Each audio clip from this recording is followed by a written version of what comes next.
Hi, this is Annie, and today we're gonna talk about 10 mistakes people make when they quit their job. I know quitting your job feel like you are unlocking the hard mode and the easy mode at the same time. 1 minute you're like, oh my god, I'm free. And then as you're crying in your pajamas, and as you're googling how to build a business with $0 and with many feelings. But I did a deep dive and I experienced through it. Here's the truth that most people make the exact same 10 mistakes when they quit. And no one has told you about it before. So let's talk. So if you're thinking about quitting, save this video first. You will thank yourself later. Okay, so mistake number 1. Quitting with zero financial plan. This is the most obvious one, but we still do it. We get hype, we romanticize the just leap, and the net will appear mindset. And then we realized that we can't even afford the net. So before you quit, have at least 3 to 6 months of expenses saved. That is the minimum. And make a list of monthly costs. Then cutting all the unnecessary stuff ahead of time, like the 3 subscription that you forgot existed. And know your bare minimum monthly surviving number. So if you have zero savings, I'm not saying don't quit. I'm saying have a side hustle or a bridge job ready. Because you can chase dream better when you are not worrying about groceries.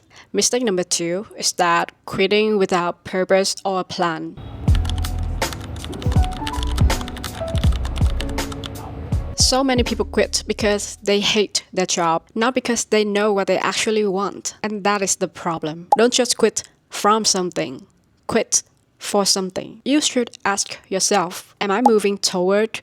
And then write out 3 things that you want to try or build after quitting. And I suggest that you should start testing your waters before quitting. Freelancing, build a portfolio, talking to people in your dream field.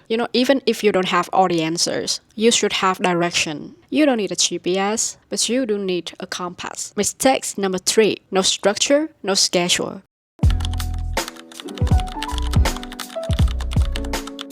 The first week after quitting always feel like a vacation, right? But in week 3, you were spiraling in your pajamas, watching your 2007 vlogs, and then wondering who you are anymore. So my suggestions for this is set work blocks. For example, from 9 to 12, leave work into something that you're interested in, and then 1 p.m. to 2 p.m.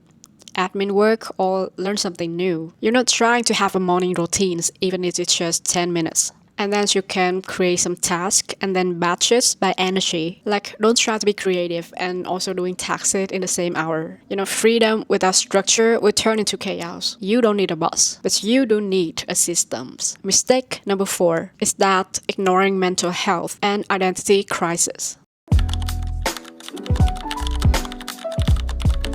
You might not notice, but quitting your job, it's a bit of identity crisis. It's like you're not Annie from marketing anymore. You're just you. So I think that you should normalize the grief. It's an ending, even if it's a good one. And this will sound a bit cringe, but I do believe in journal. So journal what you want this chapter to feel like. And as you can replace your old work validation with personal wins, like showing up consistently or launching something scary. Your identity will try to cling into what is familiar, but that's okay. Just don't let it keep you small. Mistakes number 5, going radio silent.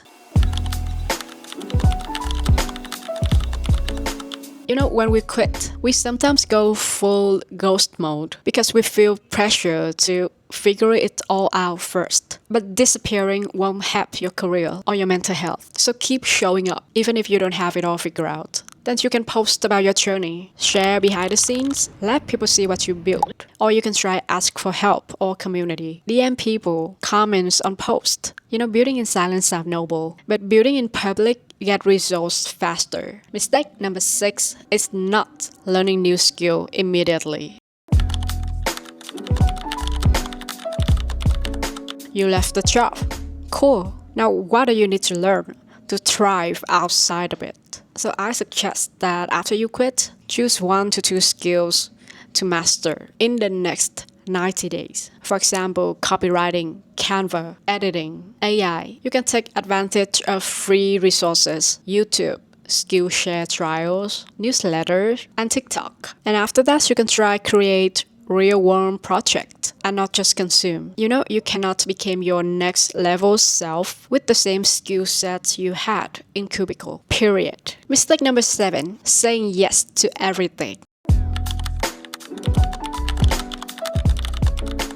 So you quit to have freedom, and then suddenly you're busier than ever taking random gigs that drain your souls. So let's set a clear yes filter. If it's not aligned with your vision, it's a no. And you can create a fake job title for yourself like creative strategist, wellness coach, freelance copywriter, and then ask yourself, would future me say yes to this? Or am I just afraid of being broke? Remember, don't trade one kind of burnout to another. Mistake number 8 is not telling people what you do now.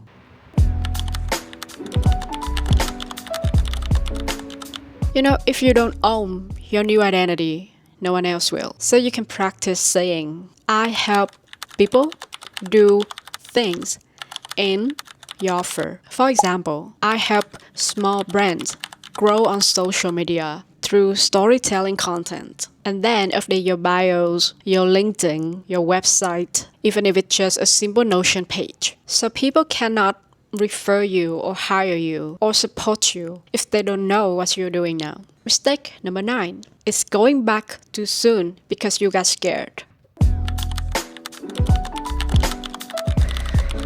You will panic. There will be a night where you cry and re-download LinkedIn.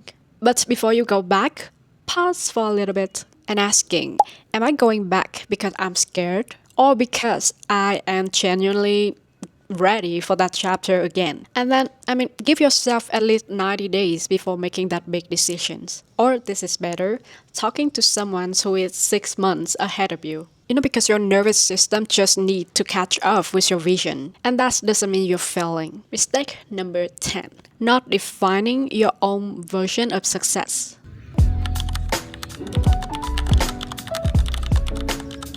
You cannot measure growth with someone else's ruler. So you can ask yourself, what does success look like for me now? Is that freedom?